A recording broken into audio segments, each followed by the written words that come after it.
En faisant mes sculptures, je continue à faire mes jouets, puis j'ai l'intention de continuer longtemps, tout seul dans ma, dans ma grotte, dans mon atelier, quoi.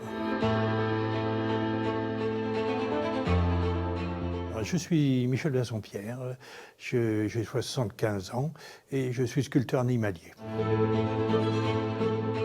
Je suis sculpteur animalier depuis plus de 50 ans, puisque ça fait plus de 50 ans que je suis sorti des Beaux-Arts. Ma mère était artiste, plasticienne, puis mon père était hydrogéologue, donc il avait ses entrées au Muséum d'histoire naturelle. On allait au Jardin des plantes, ou on allait aussi aux eaux de Vincennes. Donc depuis 4 ans, 5 ans, j'ai pas arrêté de dessiner des animaux, parce que c'est ce qui me travaillait le plus l'esprit. Comme je dessinais beaucoup et trop presque, mes parents avaient trouvé une solution. Ils me donnaient des vieux rouleaux de papier peint et je dessinais au dos des rouleaux. J'étais donc à plat ventre par terre et je dessinais.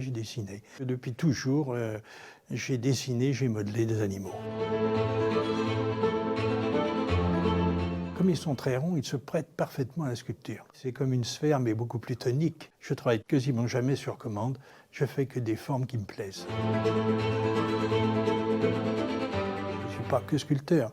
Il faut être animalier, c'est-à-dire avoir une grande connaissance de cet animal. Les crânes, j'ai besoin de les étudier, de les comprendre, et tout comprendre aussi au niveau de la morphologie osseuse de l'animal, la taille des muscles, la taille des tendons, la fourrure. Pour un sculpteur animalier, il faut absolument maîtriser tous ces éléments. C'est une approche scientifique, et je suis souvent d'ailleurs en relation avec des scientifiques, des cinéastes animaliers, spécialistes des ours comme Rémi Marion. Il faut être anatomiste, il faut être dessinateur, et il faut être modeleur, c'est-à-dire sculpteur.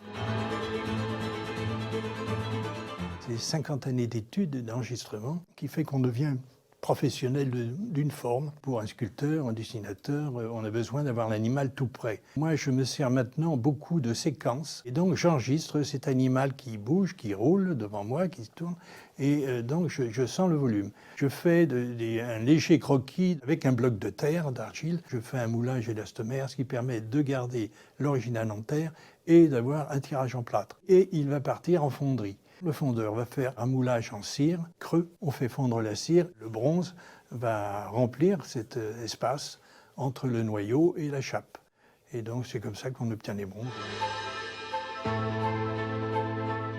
Je suis tout seul avec mes rêves, je suis tout seul avec mon arche de Noé. On me demande quelquefois si on peut visiter l'atelier. Oh, je dis non, non, non. Pour travailler, je suis obligé d'être seul dans mon atelier. Il y a un roman qui dit que les oiseaux se cachent pour mourir. Ben, les ours se cachent pour vivre. Je suis un ours.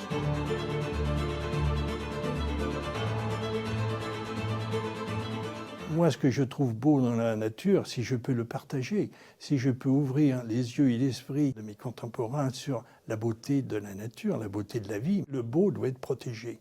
L'être humain est un petit garçon égoïste. Il ne se rend pas compte que quand il construit un endroit, il est en train d'empiéter sur le terrain de son frère animal ou de sa sœur la plante. Ça fait partie pour moi des choses assez terribles qu'il va falloir accepter. L'être humain cherche toujours le progrès, il a toujours tendance à foncer droit dans le mur. Il est fait comme ça, il partira comme ça. On n'est jamais rassasié. En faisant mes sculptures, je continue à faire mes jouets, puis j'ai l'intention de continuer longtemps, tout seul dans ma grotte, dans mon atelier, quoi. Non, je ne peux pas m'ennuyer. Je peux tenir encore au moins un siècle.